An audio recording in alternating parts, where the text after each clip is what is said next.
Esse é o Ancapsu e nós vamos falar agora sobre a situação na Ucrânia, hoje dia 14 de junho de 2024, 8 horas da manhã aqui no Rio de Janeiro, 2 horas da tarde lá em Kiev no momento que eu gravo esse vídeo, e tivemos um grande ataque russo com mísseis e drones visando principalmente uma outra base aérea ucraniana aqui na região de Starokonstantiniv, provavelmente os russos tentando destruir a preparação ucraniana para os F-16. Não creio que tenham sucesso com isso, mas de qualquer forma estão tentando com muita força, né? Não conseguiram grandes coisas. Mas os ucranianos também fizeram vários ataques aqui em vários pontos da Rússia também de ontem para hoje. A gente não tem muitas imagens dessa vez, mas um monte de coisa foi atingida aqui no interior da Rússia por drones e mísseis ucranianos aqui também, né? Na linha de frente, mais um dia sem nenhuma grande mudança, e no terreno diplomático continua o colapso do rublo lá em Moscou, e o Putin falou hoje já em acordo de paz, né? Tudo bem que o acordo de paz que ele falou é totalmente inviável, né? Mas é lógico, a gente sabe que ele já está preparando o caminho para os russos aceitarem a derrota inevitável, né? Já está chorando, dizendo que aceita fazer a paz se a Ucrânia sair de Donetsk, Zaporizhia, Kherson e não sei o que lá. Nenhuma chance disso acontecer. O Putin pode fazer a paz no momento que ele quiser, basta ele tirar as tropas russas do território ucraniano e se entrar na mesa de negociação para negociar a indenização para a Ucrânia, né? Isso vai acontecer em algum momento aí dos próximos anos, né? E bom, a gente tem que falar também do pinguço corrupto brasileiro que foi lá para a Itália para participar de um encontro da OIT e coisa e tal, e desandou a falar besteira. Por favor, parem de dar cachaça para o pinguço corrupto, cara. O cara falou um monte de besteira, falou que o Elon Musk quer ir para outro planeta para fugir dos trabalhadores, que o Sul Global tem que fazer uma inteligência artificial dele. Cara, mas falou tanta besteira, e dentre as muitas besteiras que ele falou, tá justamente aquele papo de que o Putin e o Zelensky não querem acabar com a guerra, eles estão gostando da guerra e coisa e tal, ou seja, o idiota continua não percebendo ou fingindo não perceber que essa é uma guerra de agressão, essa é uma guerra de invasão, um país invadiu o outro, tem um lado certo e um lado errado. Quem não quer acabar com a guerra por enquanto, ou talvez já esteja até revendo sua posição, é o Putin, né? Porque o Putin pode acabar com essa guerra a qualquer momento, basta ele tirar as tropas russas da Ucrânia. A Ucrânia não pode, a Ucrânia tem que lutar por sua existência, o que está acontecendo, né? Mas enfim, esperar o quê de um pinguço corrupto socialista como Lula, né? Vamos falar sobre esses e outros assuntos em detalhes. Essas notícias foram sugeridas por Nippon Ancap, caminhoneiro marítimo cubano em fuga e várias outras pessoas. Obrigado aí ao pessoal que sugeriu as notícias lá no nosso site, no wevolving.com, e obrigado a você que está assistindo nosso vídeo. Se você gosta do nosso conteúdo, por favor, deixe o seu like, se inscreva aqui no canal, né? Pois bem, os russos fizeram um ataque com uma série de mísseis e drones Shahid contra uma base aérea, principalmente contra essa base aérea aqui no Oblast de Helmninsk, a base aérea de Starokonstantiniv aqui nessa região, né? Segundo dizem algumas pessoas, é uma das bases que os ucranianos estão preparando para receber os F-16, né? Teriam sido 10 mísseis Ra-101-555, são mísseis de cruzeiro, são mísseis relativamente lentos que a Ucrânia consegue derrubar com uma certa facilidade, mas dessa vez a eficácia ficou só em 70%, foram só 7 dos 10 mísseis que foram derrubados. Também não foi derrubado o míssil Iskander-M, os 3 que foram lançados, nem o Ra-47M2, que é o Kinjal, também não foi derrubado, né? Os drones Shahid foram todos derrubados aí. Tem aqui a trajetória dos mísseis, né? Ou seja, o Kinjal veio aqui do norte, não atingiu aqui a base de Starokonstantinivka. Iskander visaram Zaporizhia, né? E aqui estão os demais que foram também todos no mesmo sentido aqui, né? É o desespero dos russos com a chegada dos F-16. Eles sabem que as coisas não vão ficar fáceis, né? Mas bom, os ucranianos também atingiram alguns pontos aqui em Rostov, mas também em Kursk, Voronezh, um monte de explosões foram vistas aqui. Vamos dar uma olhada aqui nesse vídeo. Não dá para ouvir muita coisa, só dá para ver aqui o clarão de alguma coisa que explodiu aqui, muito grande. Isso daqui é alguma câmera de vigilância, né, que capturou o momento da explosão ali na região de Rostov, né? Então teve Rostov e Voronezh, um depósito de óleo foi atingido por drones UAV, mas teve mais um monte de coisa também, né? Um monte de outros lugares. A base aérea de Kalino, em Kursk, também foi atingido essa madrugada, entre 1 e 4h30 da madrugada. É aqui que fica um depósito de drone Shahed 136, que é usado pelos russos. Então, esse deve ter sido o alvo, né? Se foi atingido ou não, infelizmente, dos ataques de ontem para hoje, a gente tem muito pouca informação, né? Aqui tem um ataque aqui na base de Morozovsk, em Rostov. Parece que aqui alguma coisa pegou fogo. De novo, não dá para ver muito bem o que pegou fogo aqui, o que foi atingido, mas dá para ver claramente que alguma coisa pegou fogo aqui, né? Então aqui a gente está falando justamente de Rostov. Bom, e a gente tem a informação de que ontem teve um ataque ucraniano com 12 ATACMS na Crimeia e como resultado 2 S-400, 2 lançadores S-400 e um radar foram destruídos, né? Um outro radar teria sido danificado. Então, mais uma excelente notícia. Os ucranianos continuam a sua tarefa de limpar os S-400 e S-300 ali da Crimeia, a ponto de que os russos, olha só, colocaram seu sistema de defesa antiaéreo mais avançado, o S-500 Prometheus, na Crimeia. Só que o S-500 é o mesmo esquema do T-14 Armata, do Su-57, coisa e tal. Ele não está pronto, tá?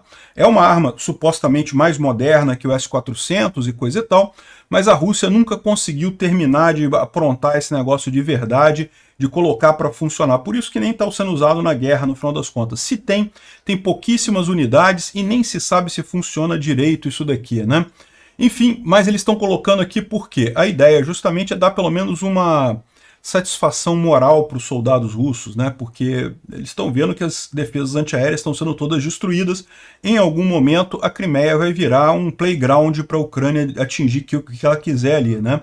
Então, para tentar manter a moral das tropas, os russos botaram o S-500 aqui, que nem funciona direito ainda na Crimeia, né? Mas vai ser divertido ver eles explodindo também. Eu tenho certeza que o Budanov já está se preparando para atingir os S-500 lá na Crimeia, como atingiu o Su-57 e só não atingiu o T-14 Armata, porque esse daí eu suspeito que nunca entrou na guerra de verdade.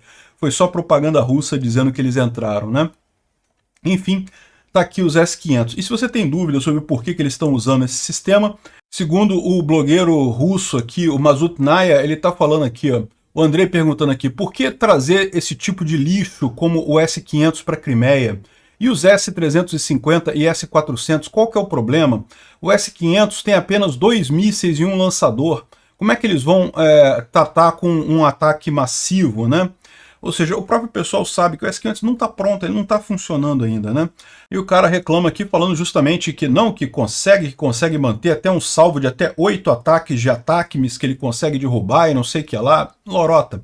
O ponto é o que ele está dizendo aqui, né? Já foram 6 divisões de defesas antiaéreas de S-400 e S-300 destruídos só em maio e junho, né? Os russos estão ficando com poucas opções, a verdade é essa. Aqui, ó, isso é uma pergunta, uma questão para a defesa antiaérea e a Força Aérea ignorou a ameaça dos mísseis balísticos. Ignorando isso, levou ao fato de que as principais interceptações da defesa antiaérea de ATACMS falham completamente, né? Em maio e junho, 6 divisões já foram atingidas e pelo menos 2 delas são totalmente irrecuperáveis, né? Ou seja, eles estão com um problema, por isso que trouxeram o S-500. Aqui, ó, ataques na Crimeia. Não é mais novidade que o inimigo está conduzindo... Lembra, isso aqui é um blog russo, né? O inimigo, no caso, são os ucranianos, né? Está conduzindo um ataque e reconhecimento ativo usando aeronaves ocidentais e UAVs, né? E tirando fotos de satélites, né? E a presença do MQ Reaper, aqueles drones americanos, né?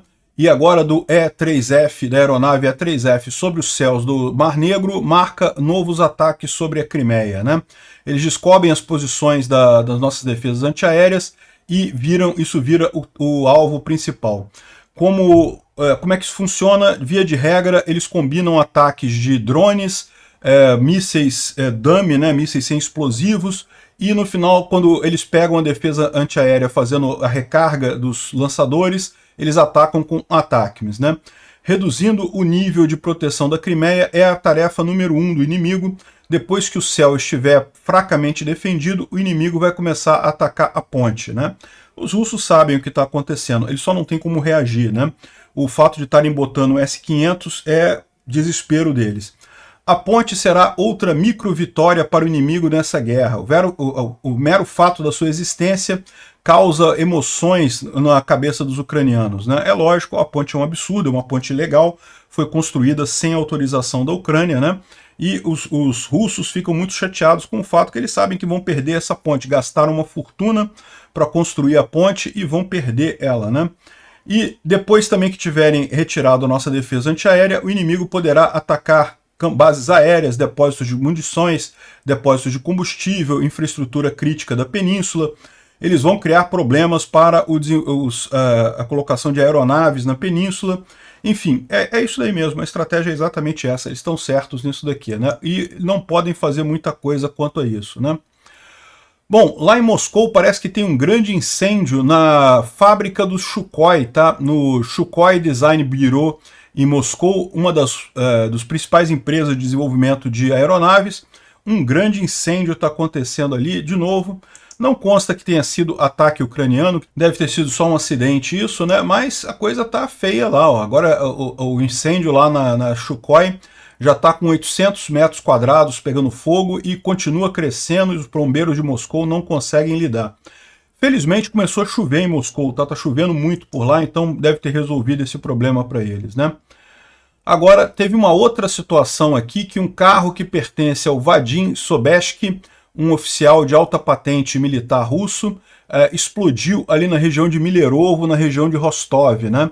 Os residentes locais reportam que o veículo pegou fogo na estrada e explodiu logo em seguida, ou seja, isso daqui pode ser sabotagem ucraniana, né? Rostov é nessa região aqui, e o carro do cara pegou fogo por aqui. Lembra que também teve um ataque de drones aqui em Rostov de ontem para hoje, mas aparentemente são coisas independentes, tá? E também ontem em Shebekino, na região de Belgorod, né, houve uma explosão com a munição de TOS-1A, né? Então o TOS-1A é um lançador de mísseis termobáricos, de foguetes termobáricos, e aparentemente teve alguma explosão ali e não conseguiu, os russos tiveram problemas. Pode ter sido um ataque ucraniano, a gente não sabe. O fato é que resultou na morte de 3 soldados russos e danificou um monte de casas que tinham ali na região e um carro, né? Ou seja, está aqui o lançador termobárico que acabou explodindo ali na região, né? Bom, aqui falando sobre a linha de frente, teve alguns ataques ucranianos aqui. Isso daqui é um drone ucraniano atingindo um depósito de munição na linha de frente, né? É lógico, depósitos de munição na linha de frente são pequenos, são pequena quantidade de munição e coisa e tal, mas isso não deixa de atrapalhar os russos, né? Quando você destrói, que dá para ver aqui que tem um bocado de minas aqui e mísseis antitanques, cartuchos, enfim, um monte de coisa aqui. E, pelo visto, isso daqui dizem que pertenciam aos orcs que planejavam fazer operações ofensivas na região de Kharkiv com essas armas, né? Mas deu ruim com isso daqui. Aqui você já vê a coisa toda pegando fogo aqui. No final das contas, a munição deles foi para o saco, né? Também teve a 68ª Brigada, que repeliu um ataque de larga escala lá em Pokrovsk. Pokrovsk é ali na região de Avdiivka, né? Então aqui mais um ataque frustrado russo de ontem para hoje, né? Aqui o Warmapper também já considera agora Glibok como pelo menos contestado aqui, né? Os ucranianos estão em Glibok nesse momento. Aqui a gente está falando justamente do ataque em Kharkiv, né, nessa região aqui. Os ucranianos têm feito vários contra-ataques aqui e Glibok está na zona cinza, né? Embora aqui no mapa apareça como ainda dominado pelos russos, aqui está na zona cinza nessa região, né? E aqui um soldado russo reclamando que nem chegou na posição ainda para iniciar o ataque e 5 dos nossos já foram mortos.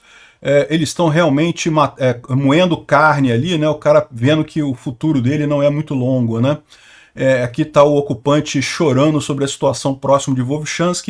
É por isso que os ucranianos estão bem tranquilos ali na região, justamente limando os russos que estão sendo jogados para lá, né? Bom, os russos tentaram um grande ataque aqui em Marinka, né? Tentaram avançar o fronte de Marinka ali perto de Donetsk. Parece que foram 17 unidades de blindados e coisa e tal na direção do vilarejo de Yerohivka. Mas no final das contas, aqui está falando ainda que os rapazes lutaram de volta, né? E os resultados vamos saber depois. Das 19 unidades de de blindados russos, né? Os rapazes destruíram 14 e continua a luta, né? E aqui a gente tem a informação, e no final das contas a gente tem a informação de que o ataque foi repelido, tá? Então os russos não conseguiram avançar aqui. Bom, vamos falar aqui sobre os mapas do Pulevolan, mas mais uma vez a gente já adianta que não tem grandes mudanças, está aqui em Vovchansk, que vocês podem ver, nenhuma grande alteração. Aqui também em Glibok, né? O Glibok já está aqui mostrando na zona cinza aqui no mapa do Pulevolan. Aqui na região de Siversk, né? Os russos avançaram um pouquinho aqui, mas nada significativo aqui nessa região. E finalmente aqui em Avdiivka, ali na região de Ocheretny, os russos avançaram também um pouco aqui, mas de novo essa região toda aqui antes do rio não é importante, né? Então é isso daí, mais um dia em que a situação não muda na linha de frente, nenhuma novidade significativa, né? Os russos só sendo moídos ali na linha de frente. O Instituto para Estudo da Guerra fala aqui sobre os acordos que o Zelensky assinou com os Estados Unidos e com o Japão, bem como com outros parceiros, ou seja, um acordo de defesa mútua por 10 anos. Então isso é uma coisa muito interessante, porque isso garante uma proteção de longo prazo para a Ucrânia, mesmo depois do fim dessa guerra, né?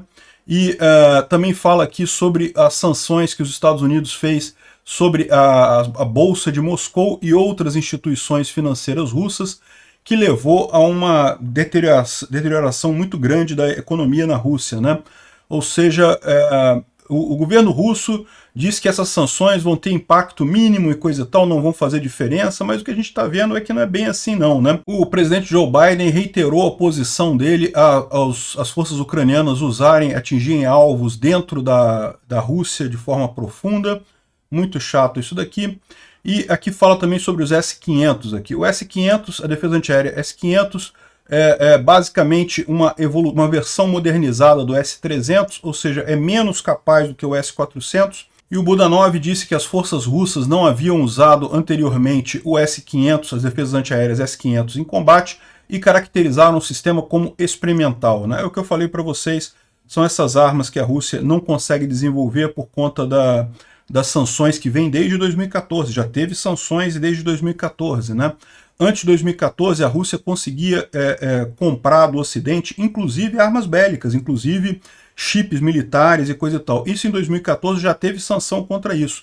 E daí a Rússia se viu impedida de terminar o desenvolvimento do Armata T-14, do S-500, do Su-57 e várias outras armas, né? Enfim, agora vai acabar de vez com a indústria bélica russa, né? Ou seja, é o fim da indústria militar russa, né? A indústria bélica russa. Bom, e depois do colapso do rublo que a gente falou ontem, hoje foi o colapso do sistema de drenagem da Rússia, né? Lá em Moscou choveu muito de ontem para hoje e aparentemente alagou a cidade inteira. O pessoal está com vários problemas aqui, né? O prefeito de Moscou disse que para os residentes que apesar do alagamento o sistema de ônibus continua operando normalmente, e é isso daí, parece que está operando normalmente aqui, muito normal mesmo, é desse jeito mesmo que funciona o ônibus lá em Moscou, né? Bom, uma notícia aqui preocupante, né? O Mamuka Malushvili, que é um comandante da Legião da Geórgia que trabalha na Ucrânia, né? Ele é um dos comandantes de um grupamento lá na Ucrânia. Ele foi envenenado com arsênico, mercúrio e estanho. Por isso que ele está meio desaparecido aí das redes sociais, tá? Já foi medicado, já está fora de perigo, mas eles estão investigando agora de que forma que ele foi envenenado, porque evidentemente isso daí alguém atentou contra a vida dele, né? Um absurdo isso daí. Bom, 3 empregados do canal NTV, que é um dos canais principais lá da Rússia, também é um canal estatal, né? Foram feridos em Orlivka, ali no Oblast de Donetsk. Eles fizeram uma viagem ilegal para a Ucrânia, é lógico, né? A Ucrânia está ocupada temporariamente pelos russos, mas isso não muda o fato de que para eles entrarem na Ucrânia eles têm que pedir visto ucraniano, né? E a Ucrânia não autorizou a chegada deles lá. E daí eles estavam filmando um relatório lá em Orlivka, temporariamente ocupada pelos russos, e aí o pessoal foi lá fazer a reportagem deles e acabaram sendo atingidos, e os ilegais estão em condição crítica no hospital, tá? A gente tem a informação de que um já foi, aqui ó, esse rapaz aqui já foi, já morreu no hospital, e o grande repórter lá, que é o bambambam dessa equipe, perdeu um braço, tá vivo, todo ferrado, totalmente ferrado lá, mas está vivo, sobreviveu com um pedaço a menos aí, né? O outro a gente não sabe a condição dele, provavelmente ainda está crítico no hospital, né? É bom que esse pessoal aprende a não ficar fazendo reportagem na linha de frente. Bom, olha a situação da Crimeia depois que a Rússia destruiu a represa de Nova Kakhovka, né? No final das contas, a Crimeia está se tornando um deserto novamente, né? O canal que abastecia a Crimeia com água era uma construção ucraniana que foi feita já há muito tempo, e os russos destruíram a represa de Nova Kakhovka, sacrificaram toda a Crimeia no final das contas, está voltando a ser um deserto, né? Muito triste isso, mas não tem muito problema não, porque quando a Ucrânia reocupar a Crimeia, ela vai reconstruir a barragem de Nova Kakhovka também. Os 380 bilhões de dólares russos que estão bloqueados no Ocidente vão servir justamente para essa reconstrução da Ucrânia depois da expulsão dos russos, né? E olha só que coisa curiosa, né? A frota do Mar Negro abandonou a proteção da ponte de Kerch. Antes eles tinham 10 a 14 navios e barcos no mar ao mesmo tempo, guardando a ponte da Crimeia, e agora não tem nenhum, né? Por que a Rússia está abandonando a ponte da Crimeia, né? E mais, como diz o Trent Telenko aqui, né? Se você considerar isso com o fato que na semana passada a gente teve a informação de que era para os oficiais russos transferirem a família para a região sul da Rússia, né? Para o território russo, alguém pode ficar com a impressão de que a Rússia tem aí um plano de abandonar a Crimeia em execução, né? Podem estar realmente se preparando para isso. Não duvido nada. Bom, os bancos em Moscou estão sem dólares e euros, né? Não tem dinheiro para fazer a transação. O correspondente do Moscow Times visitou 15 agências do Sberbank na capital e estão dizendo que os residentes querem se livrar dos rublos tão rápido quanto possível, mas no final das contas não estão conseguindo, né?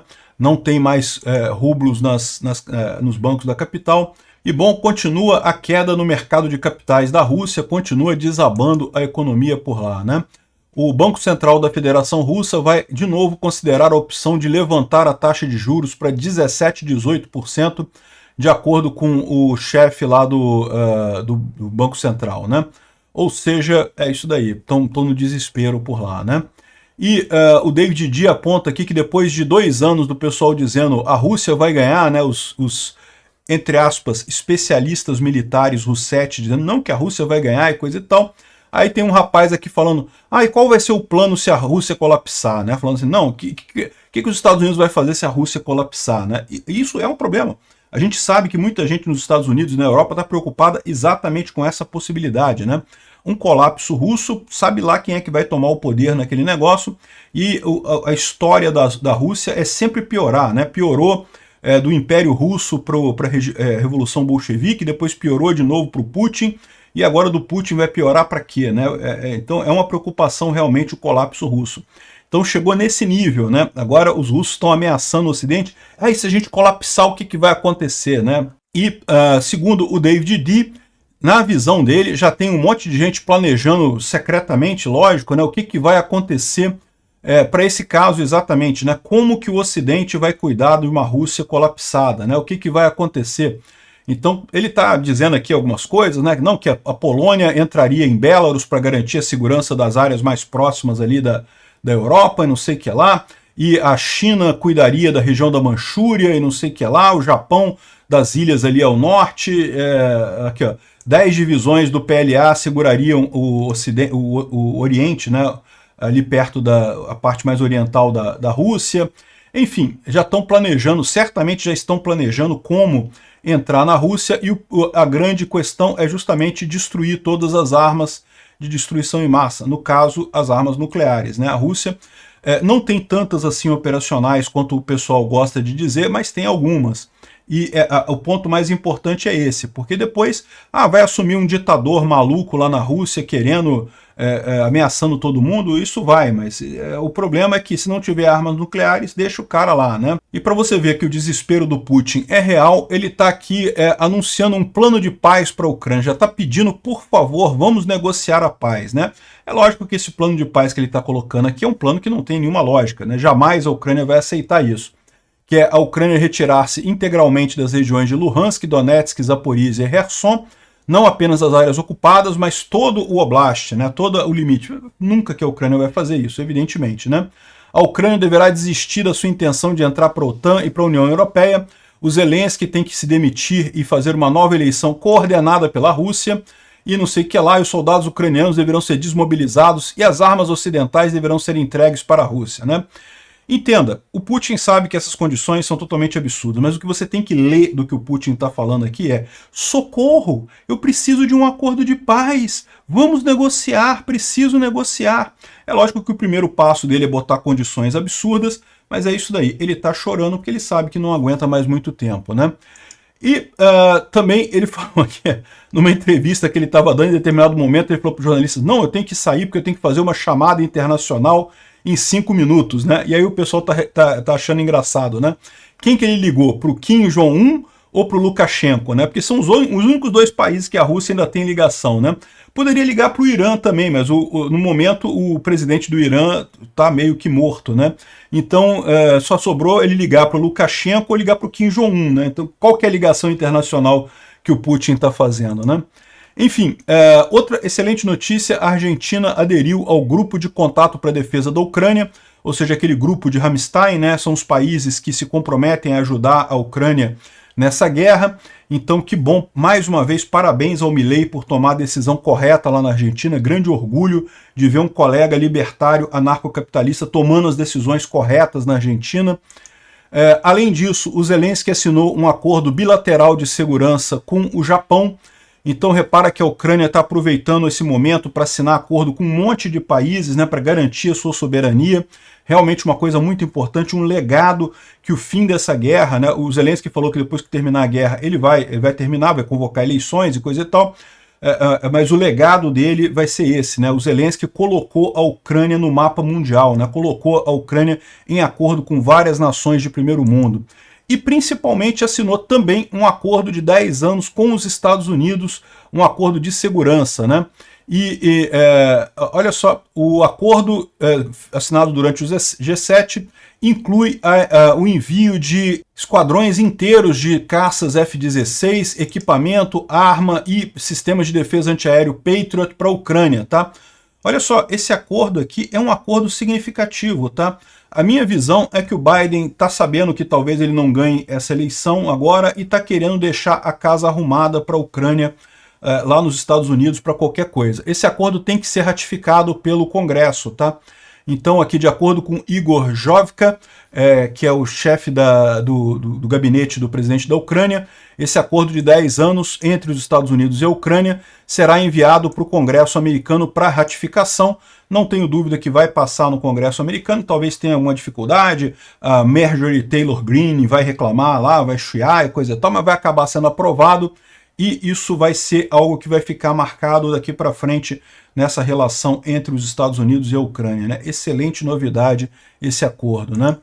Bom, aqui o Zelensky falou no discurso dele diário que assinou esses acordos com o Japão e com os Estados Unidos e agora a gente já tem acordo com todos os 7 países do G7, né? Então todos os países do G7 já se comprometeram com acordos de 10 anos de sustentar a Ucrânia militarmente, né? Isso é uma coisa muito positiva. Como eu falei para vocês, é aquela situação, a guerra, à medida que ela vai se prolongando no tempo, ela passa a ser uma guerra econômica. E agora a Ucrânia assegurou o acordo financeiro com esses países, financeiro e militar, ou seja, tornando praticamente impossível a Rússia ganhar essa guerra, né? Bom, uma outra boa notícia, antes da gente falar da má notícia do idiota cachaceiro comunista brasileiro, corrupto, vamos falar de mais uma boa notícia que foi nas eleições do Parlamento Europeu, né? Esses 4 eurodeputados que haviam na legislação anterior eram esquerdistas russetes. Estão eles aqui protestando contra o suposto morte de crianças no Donbás, porque a Ucrânia bombardeou o Donbás. Caramba, a Rússia invadiu o Donbás, matou um monte de gente, destruiu um monte de coisa lá no Donbás, mas eles reclamam, são das crianças que supostamente teriam sido mortas pelos ucranianos. Aqui não tem lógica nenhuma essa história, né? Enfim, os 4 idiotas aqui da esquerda, nenhum deles foi reeleito para o Parlamento Europeu. É o que eu falo para vocês. Essa posição de apoiar a Rússia é suicídio político. E bom, infelizmente eu não queria falar sobre isso, que me dá uma profunda vergonha Eu não votei no Lula, eu desprezo o Lula, eu não sei o que o Lula está fazendo na presidência da República. Acho que erraram muito em descondenar esse condenado, ele devia estar na cadeia nesse momento, mas eu sou obrigado a dar essa notícia porque o idiota falou mais uma vez idiotice. Aliás, ontem alguém deu uma pinga para ele batizada que, caramba, o cara desandou a falar besteira, que foi uma besteira atrás da outra ele falando lá na Europa, só envergonhando o Brasil e os brasileiros, né?